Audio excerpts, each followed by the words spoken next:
Hello champions, कैसे हैं आप सभी। आशा करता हूं बहुत अच्छे होंगे और बहुत अच्छे से पढ़ रहे होंगे। दोस्तों, जो हम एसएससी जीडी के लिए जो हमारी तिरंगा सीरीज चल रही थी, गांव में थोड़ा सेटअप करने के लिए थोड़ा समय लग गया, इसलिए कुछ दिन के लिए रुक गई थी। अब इसमें तिरंगा सीरीज में आज हम जो टॉपिक पढ़ने वाले हैं वो अपना होने वाला है पॉलिटी का बहुत इंपॉर्टेंट टॉपिक, जो आपके एग्जाम्स में काफी ज्यादा इंपॉर्टेंट होता है, जहां से काफी क्वेश्चंस आपके एग्जाम में आते हैं। वो है आपका राष्ट्रपति, उपराष्ट्रपति, इन सभी टॉपिक्स को हम पढ़ने वाले हैं। और टॉपिक नंबर 25 में से ये 15 नंबर का हमारा ये टॉपिक रहने वाला है। तो अब बिना देरी के शुरुआत करते हैं। और देखिए, ध्यान से है, सारी डिटेल में आपको समझाने वाला हूं। बिल्कुल जो हमारे नोट्स हैं उन्हीं से आज वाली क्लास है वो मैं आपको पढ़ाने वाला हूं, ठीक है जी। और बाकी पूरी की पूरी पॉलिटी के नोट्स के बारे में हम लास्ट में बात करने वाले हैं, वो आपको दे दिए गए हैं, आप उनको बेस्ट तरीके से पढ़ सकते हो। चलो बात करते हैं, शुरुआत करते हैं। सबसे पहले देखो, आप भी जब नोट्स पढ़ रहे होगे तभी आपको ऐसे याद करना है, ऐसे पढ़ना है कि आपके दिमाग में याद हो जाए, एकदम सेट हो जाए और पेपर में करके आओ तो आंसर आप करो, ठीक है। गलत नहीं होना चाहिए, ना कोई कंफ्यूजन होना चाहिए। तो सबसे पहले हम बात कर लेते हैं राष्ट्रपति। तो राष्ट्रपति के बारे में हमें कौन से भाग में दिया गया है और कौन से अनुच्छेद में दिया गया है, ये अपने को ध्यान रखना है, ठीक है जी। इन चीजों को अपने को ध्यान रखना है, क्योंकि हमने मौलिक अधिकारों के बारे में पढ़ा, मौलिक कर्तव्यों के बारे में पढ़ा, राज्य के नीति निर्देशक तत्वों के बारे में पढ़ा। तो मौलिक अधिकार हमारे भाग 3 में थे, राज्य के नीति निर्देशक भाग 4 में थे, और जो हमारे मौलिक कर्तव्य है वो भाग 4A में थे। ये तो आपको याद हो गया है। अब राष्ट्रपति की बात करें तो राष्ट्रपति कौन से में है, भाग नंबर 5 में है। कौन से में है, भाग नंबर 5 में है। और अनुच्छेद की बात करें तो अनुच्छेद 52 से 62 तक राष्ट्रपति के बारे में बात करता है। अनुच्छेद 52 से 62 तक आपको 52 से 62 सारे के सारे याद होने चाहिए, क्योंकि यहां से किसी का भी एक पूछ ले सकता है कि अनुच्छेद 54 राष्ट्रपति से किस प्रकार संबंधित है, अनुच्छेद 53 है वो किस प्रकार संबंधित है। ऐसे क्वेश्चंस आपके एग्जाम्स में पूछता है, तो सारे के सारे आपको ध्यान रखना है। और इससे रिलेटेड और भी चीजें हैं, उनको हम पढ़ते हैं। चलो अब शुरुआत करते हैं। राष्ट्रपति है, भाग 5 में है, और 52 से 62 तक ये अपना रहता है अनुच्छेद में। अनुच्छेद नंबर 52 में सबसे पहले क्या दिया गया है, 52 में अनुच्छेद नंबर 52 में क्या दिया गया है, इसमें बताया गया कि भारत का एक राष्ट्रपति होगा, भारत का राष्ट्रपति होगा। यानी कि भारत के राष्ट्रपति की बात की गई है ना, वो कौन से में की गई है, वो की गई है अनुच्छेद नंबर 52 में। तो याद कैसे रखना है कि भाई सबसे पहली चीज क्या होगी, सबसे पहले उसके पद के बारे में बात की जाएगी कि ये वाला पद हमारे संविधान में होना चाहिए। तो वो कौन सा राष्ट्रपति का पद है, हमारे संविधान में होना चाहिए। तो सबसे पहले अनुच्छेद में ही इसी के बारे में बात की गई। उसके बाद अगला है, वो है अनुच्छेद नंबर 53। अब अनुच्छेद नंबर 53 में क्या बात करेगा, इस संघ की कार्यपालिका शक्ति राष्ट्रपति में निहित होगी। यह बताया गया है कि राष्ट्रपति में निहित होगी, लेकिन आप सभी जानते हो ये सिर्फ कागजों में ही लिखा गया है, संविधान में ही लिखा गया है। जो रियल पावर होती है वो किसके पास होती है, वो होती है प्रधानमंत्री के पास। रियल पावर किसके पास होती है, प्रधानमंत्री के पास होती है। लेकिन बोला जाए कि संघ की कार्यपालिका जो शक्ति है वो किस में निहित होती है या किसके पास होती है, तो वो हो जाएगा आपका राष्ट्रपति के पास, ठीक है।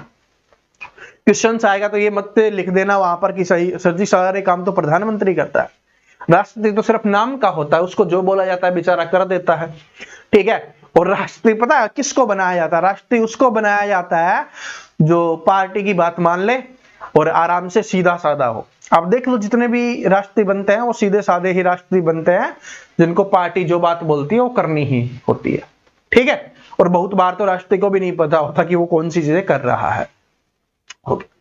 और किसी भी चीज को खुश करने के लिए, कभी धर्म को खुश करने के लिए, कभी जाति को खुश करने के लिए, ठीक है, कभी जनजातियों को खुश करने के लिए राष्ट्रपति बनाए जाते हैं ताकि उनका वोट बैंक बढ़े। ये चीजें चलती है, ठीक है।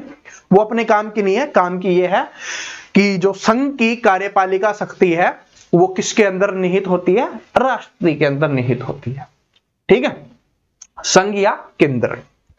आगे चलते हैं, अनुच्छेद नंबर 54 है वो किसके बारे में बात करता है।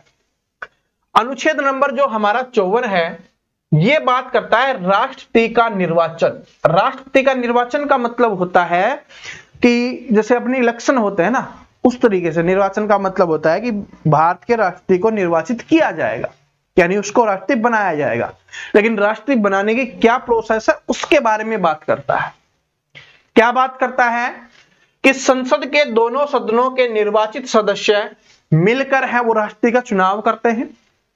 राज्य विधानसभा के निर्वाचित सदस्य हैं वो भी इसमें भाग लेते हैं। और दिल्ली और आपका जो पांडिचेरी है, जिसको पुद्दुचेरी भी बोला जाता है, विधानसभाओं के निर्वाचित सदस्य हैं वो इसको मिलकर बना रहे होते हैं। ठीक है जी, संसद के दोनों सदन हो गए, हमारी विधानसभा होगी राज्यों की, और इसके अलावा दिल्ली और पांडिचेरी की जो विधानसभाओं के निर्वाचित सदस्य हैं उनको सारे मिलकर राष्ट्रपति का चुनाव करते हैं। ये अपने को ध्यान रखना है। और ये किसमें है? अनुच्छेद नंबर 54 में। ये इतना ज्यादा नहीं पूछा जाता, ज्यादा ये पूछा जाएगा कि राष्ट्रपति का निर्वाचन है वो कौन से अनुच्छेद में होता है, या कौन सा अनुच्छेद राष्ट्रपति के निर्वाचन से संबंधित है, तो वो हो जाएगा 54 से। ठीक है, चलो आगे बढ़ते हैं। अनुच्छेद नंबर 55 की अनुच्छेद नंबर 55 में क्या दिया गया है? राष्ट्रपति के निर्वाचन की पद्धति क्या है, इस पद्धति के अनुसार राष्ट्रपति का निर्वाचन किया जाता है, या सिंपल भाषा में बताऊं तो राष्ट्रपति का चुनाव किया जाता है। तो वो होगा आपका आनुपातिक प्रतिनिधित्व की एकल सक्रिय मत प्रणाली ये होती है। ठीक है जी, क्या होती है? अनुपातिक प्रतिनिधित्व की एकल सक्रिय प्रणाली होती है। भाई दिए जाते हैं, अलग अलग वोट दिए जाते हैं, और उनमें से जिसके ज्यादा वोट होते हैं वो जीत जाता है, सिंपल भाषा। अनुच्छेद नंबर 56 की बात करें तो राष्ट्रपति की पदावधि से संबंधित है कि राष्ट्रपति का पद कितनी अवधि के लिए होगा, कितने समय के लिए राष्ट्रपति का चुनाव किया जाता है। तो जो राष्ट्रपति है उसका चुनाव 5 वर्ष के लिए किया जाता है। जैसे अपने प्रधानमंत्री बनते हैं वो भी 5 वर्ष के लिए बनते हैं, अपने यहां पर बात करें मुख्यमंत्री बनते हैं वो भी 5 वर्ष के लिए बनते हैं। ठीक है, ऐसे अपने को ध्यान रखना है। तो राष्ट्रपति की पदावधि किसमें है? 56 में है। अब याद कैसे करोगे वो मैं एक बार लास्ट में दोबारा रिवीजन करके आपको ट्रिक से सारे के सारे मैं आपको बता दूं। अनुच्छेद नंबर 57 की बात करें तो पुनर्निर्वाचन के लिए पात्रता होनी चाहिए। ठीक है, तो दोबारा से निर्वाचन किया जाता है कि जो राष्ट्रपति है वो भारत का राष्ट्रपति है वो कितनी बार भी है वो बन सकता है। ठीक है, उसको कोई नहीं रोक सकता, कितनी भी बार उसका निर्वाचन किया जा सकता है। आगे बात करें अनुच्छेद नंबर 58 की, तो राष्ट्रपति निर्वाचित होने के लिए अहर्ताएं हैं कि भारत का नागरिक हो, 35 वर्ष की आयु पूरी कर चुका हो। इसका मतलब है कि क्या क्या योग्यताएं होनी चाहिए, अगर भारत का राष्ट्रपति बनना है तो उसके लिए क्या क्या योग्यता होनी चाहिए, क्वालिफिकेशन उसके लिए क्या है। जैसे आप तैयारी कर रहे हो ना, तो आपसे 10th मांगा जाता है, कुछ एग्जाम्स में 12th मांगा जाता है, कुछ एग्जाम्स में ग्रेजुएशन मांगा जाता है। तो इसमें क्या मांगा जाता है वो हमसे पूछा गया है। तो भारत का राष्ट्रपति बनने के लिए जो योग्यताएं हैं वो अनुच्छेद नंबर 58 में है। तो सबसे पहली कंडीशन है कि भारत का नागरिक होना चाहिए, जो भारत का नागरिक है वो ही राष्ट्रपति बन सकता है। दूसरी कंडीशन क्या है कि 35 वर्ष की आयु पूरी कर चुका हो, यानी 35 साल से अधिक उसकी आयु होनी चाहिए। 35 साल से कम आयु का व्यक्ति है उसको राष्ट्रपति नहीं बनाया जा सकता।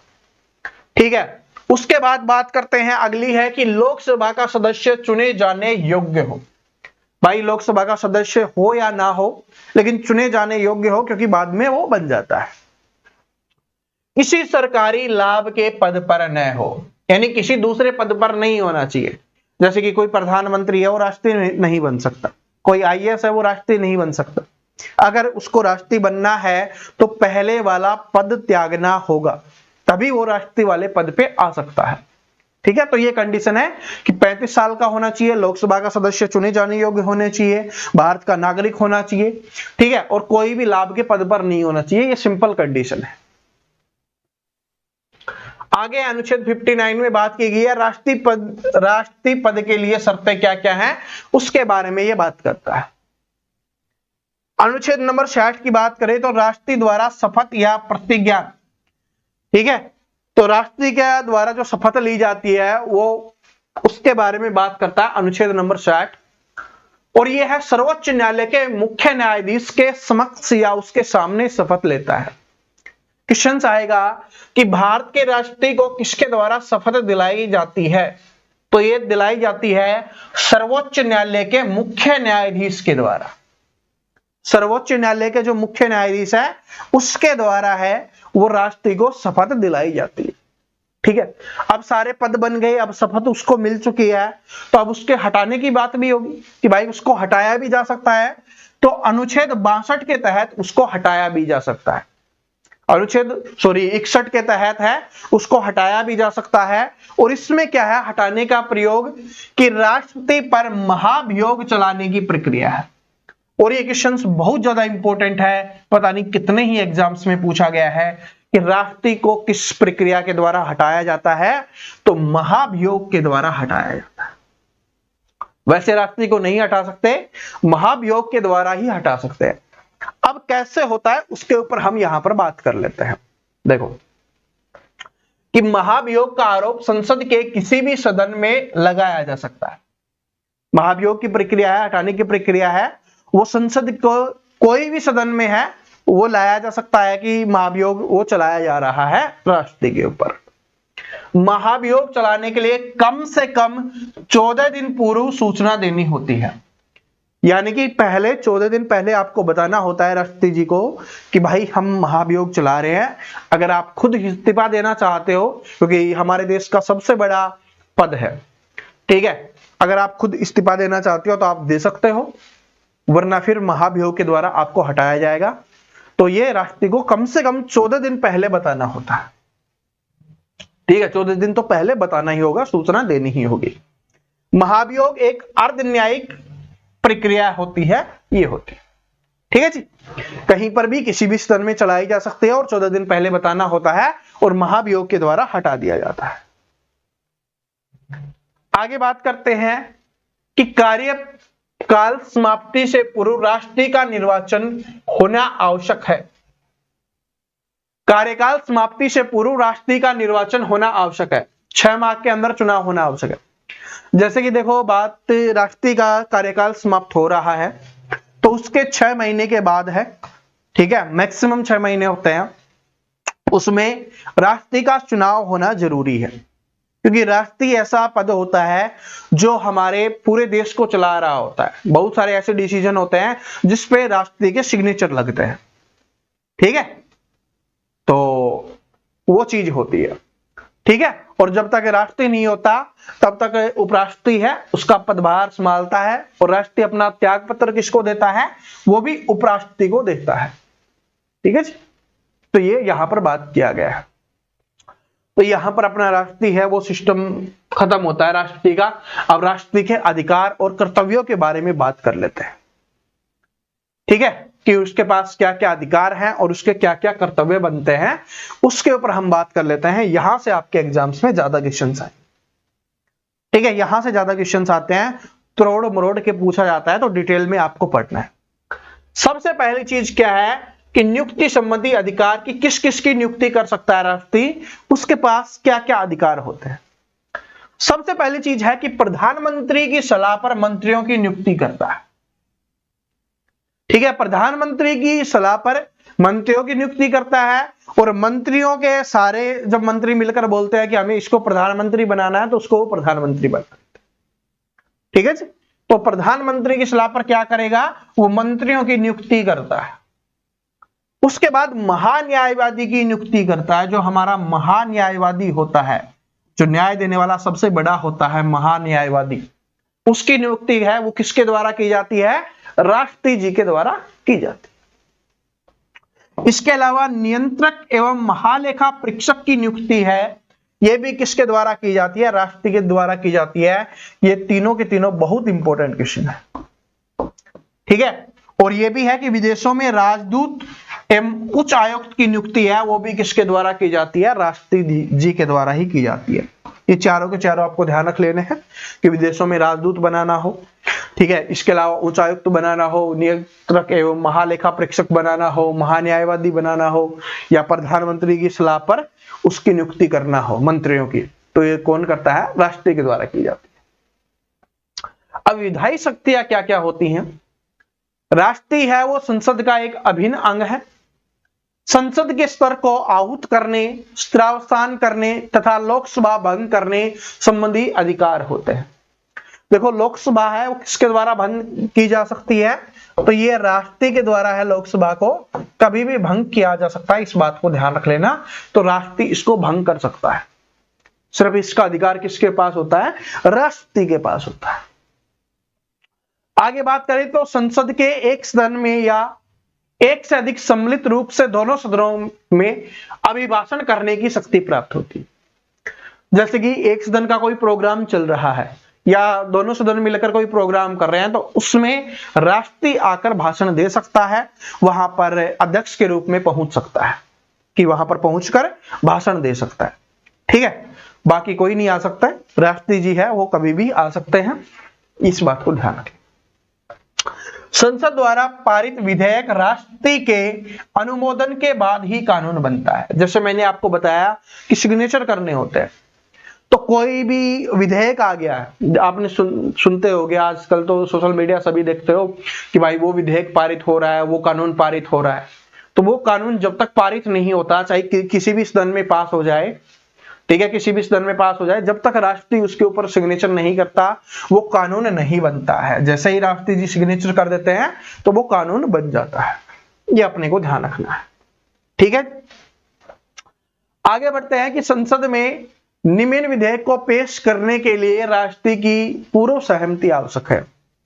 यानी कि कुछ ऐसे विधेयक है, अगर आपको उनको पारित करना है तो पहले राष्ट्रपति जी से अनुमति लेनी होगी कि हम इस विधेयक को पारित कर रहे हैं। क्यों? क्योंकि जब एक बार विधेयक पारित हो जाता है तो राष्ट्रपति की मजबूरी बन जाती है कि उसको सिग्नेचर करना ही होगा।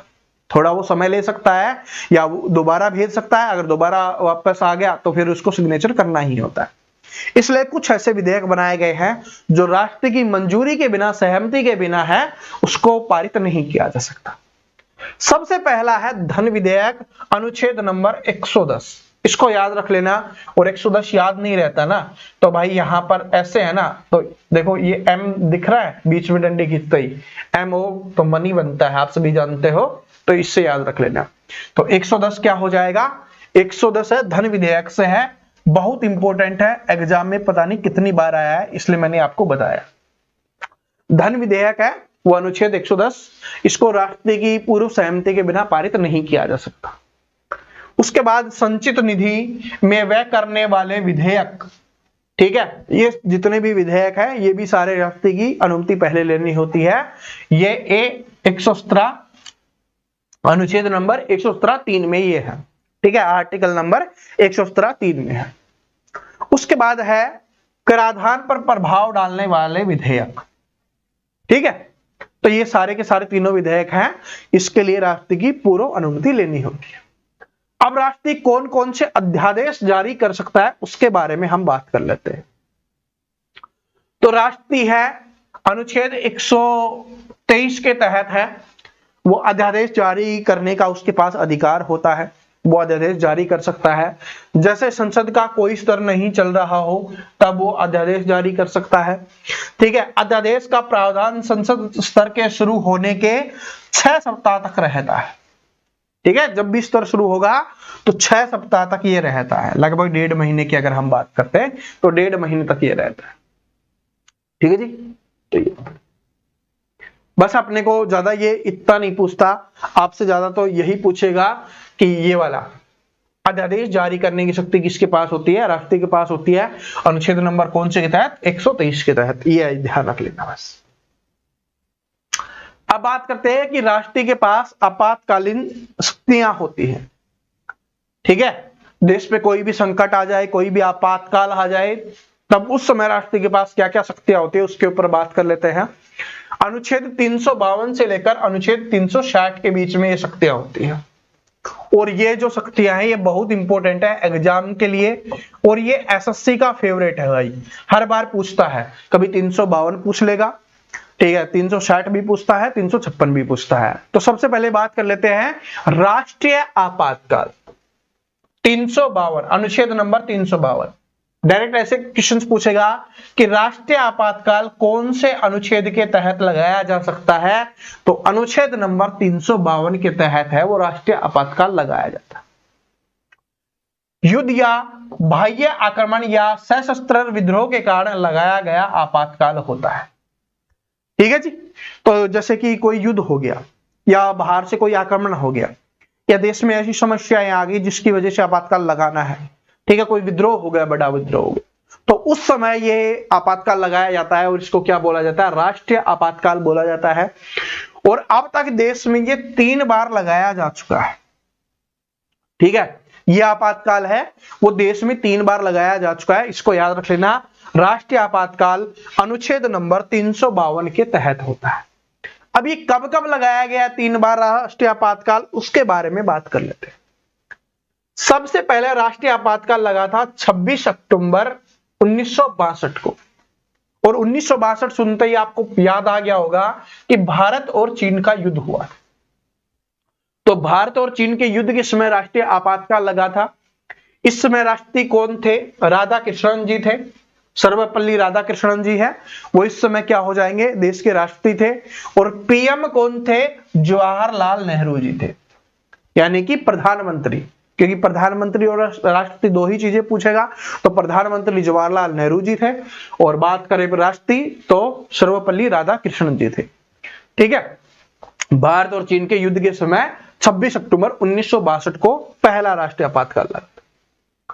दूसरे राष्ट्रीय आपातकाल की बात करें तो 3 दिसंबर 1971 को लगाया गया था, और यह था भारत और पाकिस्तान के युद्ध के समय में इसको लगाया गया था। इस समय राष्ट्रपति थे वीवी गिरी और प्रधानमंत्री थे इंदिरा गांधी जी। ठीक है, राष्ट्रपति वीवी गिरी जी थे और प्रधानमंत्री की बात करें तो इंदिरा गांधी जी थी। तब भारत और पाकिस्तान के युद्ध के समय दूसरा आपातकाल लगा था। पहला लगा 1962 में, उस समय भारत और चीन का युद्ध हुआ था। फिर लगा 1971 में, इस समय भारत और पाकिस्तान का युद्ध हुआ था। और उसके बाद लगा है 1975 में, यह था आंतरिक अशांति के कारण लगाया गया था। ठीक है, यह लगाया गया था आंतरिक अशांति के कारण लगाया गया था। इस समय राष्ट्रपति थे फखरुद्दीन अली अहमद। और आप सभी कमेंट करके बताओगे, क्योंकि ये काफी चर्चित आपातकाल रहा है, इसकी चर्चा हर कोई करता है, तो आपको कमेंट में बताना है कि इस समय प्रधानमंत्री कौन था। ठीक है, प्रधानमंत्री, इस समय प्रधानमंत्री कौन था, ये कमेंट करके बताना, वरना कमेंट सेक्शन में इसका आंसर आपको मिल जाएगा, वहां से आप देख लेना अगर नहीं पता। ठीक है, तो कब लगा, 1962 में भारत चीन का युद्ध हुआ। फिर लगा 1971 में भारत पाकिस्तान का युद्ध हुआ। फिर लगा 1975 में आंतरिक अशांति के कारण। ठीक है जी, ये आज भी चर्चा होती है इसकी। चलो, उसके बाद बात करते हैं दूसरे के बारे में। 352 के बारे में हमने बात की, राष्ट्रीय आपातकाल है। फिर है 356, जिसको राष्ट्रीय शासन बोला जाता है, अनुच्छेद नंबर 356 के तहत लगाया जाता है। और ये क्या होता है कि राज्य में संवैधानिक तंत्र के लिए विफल होने में उत्पन्न आपातकाल, यानी कि किसी भी राज्य में कोई भी अशांति आ रही है, ठीक है, जो संविधान है वो अच्छे से काम नहीं कर रहा, राष्ट्रपति को लगता है, तो उसमें राष्ट्रपति शासन लगा दिया जाता है। जैसे कुछ दिन पहले जम्मू कश्मीर में लगा था, आपको पता होगा, और काफी राज्यों में पहले भी लग चुका है। तो ये लगता रहता है, ये बार बार होता रहता है, तो इसकी काउंटिंग नहीं पूछी जाती हमसे। ठीक है, तो राष्ट्रपति शासन इसको बोला जाता है कि राष्ट्रीय शासन लगा दिया गया अनुच्छेद 356 के तहत। देखो, ये 2 राष्ट्रीय आपातकाल है, एक तो राष्ट्रीय आपातकाल हो गया, एक राष्ट्रीय शासन हो गया, ये लग जाते हैं। लेकिन अगर जिस दिन हमारे देश में वित्तीय आपातकाल लग गया, उस दिन समझ लो कि हम खत्म हो चुके। अब ये वित्तीय आपातकाल क्या होता है, ये सबसे पहले तो अनुच्छेद 360 के तहत लगाया जाता है। याद रख लेना, 352 है, राष्ट्रीय आपातकाल हो गया, युद्ध के समय, बाह्य आक्रमण के समय, ठीक है, उस समय लगता है। ठीक है, और कोई विद्रोह हो गया उस समय लगता है। राष्ट्रीय शासन है कि भाई कोई राज्य है अच्छे से काम नहीं कर रहा, संविधान अच्छे से वहां पर काम नहीं कर रहा, पुलिस प्रशासन, ठीक है, कंट्रोल में नहीं आ रहा, तो उस समय लगता है। 356 हो गया। लेकिन 360 क्या है? 360 सबसे खतरनाक है, इसको वित्तीय आपातकाल बोला जाता है। आर्टिकल 360 आपने देखा होगा, अपने पड़ोसी देश है वहां पर ये वित्तीय आपातकाल लग रहा है, यानी कि देश ऊपर हाथ खड़ा कर दे कि मेरे पास पैसे खत्म हो चुके हैं, मैं अब देश नहीं चल सकता बिना पैसों। तो ये लगता है जब देश में वित्तीय संकट पैदा हो जाता है तब ये लगाया जाता है। हमारे पड़ोसी देश आप सभी जानते हो इन सब चीजों से जूझ रहे हैं। हमारे देश में ये कभी नहीं लगना चाहिए, क्योंकि जिस दिन ये देश में लग गया सोच लो वो देश खत्म हो जाता है। ठीक है, फिर वो देश देश नहीं रहता, चलता तो है ही लेकिन बहुत सारी चीजें हो जाती है। ठीक है, तो जब देश में वित्तीय संकट पैदा होता है तब ये लगता है, अभी तक नहीं लगा और आशा करते हैं कि हमारे देश में कभी लगना भी नहीं चाहिए। और इसकी न्यूनतम अवधि कितनी होती है? 2 माह की होती है, कम से कम 2 माह के लिए लगेगा ये। ठीक है, तो उन बाकियों की तो कोई अवधि नहीं है, इनकी अवधि है 2 माह तक लगेगा, क्योंकि भाई बाहर से आक्रमण हो रहा है, पता नहीं कितने समय तक आक्रमण चल रहा है। ठीक है, तो इसकी होती है। ठीक है, 2 माह के लिए लगा दिया जाता है कि भाई ये चीजें हैं उनको कंट्रोल में चलो। अब देखो राष्ट्रपति के बारे में हमने पढ़ लिया, अब ऐसे ही सारे के सारे उपराष्ट्रपति के बारे में है। अब देखो ये पॉलिटी के सारे नोट्स आज वाली क्लास मैंने इसलिए करवाई है कि इसमें डिटेल से सब कुछ लिखा है मैंने। ठीक है, अगर लोकसभा के बारे में बात करें, संसद के बारे में बात करें, पूरी की पूरी है। लगभग ये आपकी 55 पेज की है आपकी ये पीडीएफ जो मैंने आपके लिए जो नोट्स तैयार किए हैं ना, ये 55 पेज के आपके रहने वाले हैं, 55 पेज के। और ये सारे के सारे मैंने टेलीग्राम पे डाल दिए हैं। ठीक है, आप इनको पढ़ लेना। अब मुझे इनको पढ़ाने की आवश्यकता नहीं होनी चाहिए, क्योंकि जितना कम समय में आप पढ़ोगे मुझे इसको कराने में काफी ज्यादा समय लगे। आप इसको जल्दी जल्दी पढ़ सकते हो, आराम से याद कर सकते हो जब भी दिल करे, जब भी समय मिले। ठीक है, रजाई, अभी सर्दी का मौसम है तो रजाई में जाइए और इसको पढ़ना शुरू कर दीजिए आराम से। सब कुछ दिया हुआ है इसमें, जो पॉलिटी में आपके आ सकता है ना एग्जाम में, सब कुछ दिया हुआ है। ठीक है, ऐसा कुछ भी नहीं छोड़ा है कि जो ना तो बहुत ज्यादा लिखा है कि जो आपके एग्जाम्स में नहीं आता वो हमने इसमें डाला नहीं है, जो आपके एग्जाम्स में आता है वो सब कुछ हमने डाला है। ठीक है, कार्यकाल, वेतन वूतन जिसमें भी जरूरत होती है सब कुछ हमने यहां पर लिख दिया। तो ये टेलीग्राम पे आपको मिल जाएगा, टेलीग्राम का लिंक डिस्क्रिप्शन में दिया हुआ है, वहां से जाके देख सकते हो। और जैसे ही आप इसको पढ़ लेते हो 2-4 दिन के अंदर मैं आपका हिस्ट्री का भी डाल दूंगा। ठीक है, फिर वो हिस्ट्री जैसे ही कंप्लीट कर लेते हो आप कमेंट करके बता देना। फिर आपके लिए इकोनॉमिक्स काफी इंपॉर्टेंट है तो इको के भी हम डाल देंगे, और उसके बाद हम ज्योग्राफी के भी नोट्स आपको मिल जाएंगे। ठीक है, तो इसकी टेंशन लेने की आवश्यकता नहीं है, जितनी ज्यादा आप पढ़ सकते हो आप पढ़ो। बस आपको जो अपनी रिवीजन वाली क्लास है वो आपको मिलती रहेगी। ठीक है, जो अपने टॉपिक्स हैं जिनके हम जैसे पीवाईक्यू और ये एक्सपेक्टेड क्वेश्चंस कर रहे थे अपनी तिरंगा सीरीज में, वो हम करते रहेंगे। ठीक है जी, आप इनको आप खुद याद कर लो भाई। ठीक है जी, तो वीडियो अच्छा लगा लाइक कर देना, जिसने नोट्स पढ़ने हैं टेलीग्राम पे जाके आप पढ़ सकते हो, और चैनल को सब्सक्राइब जरूर कर लेना। Thank you.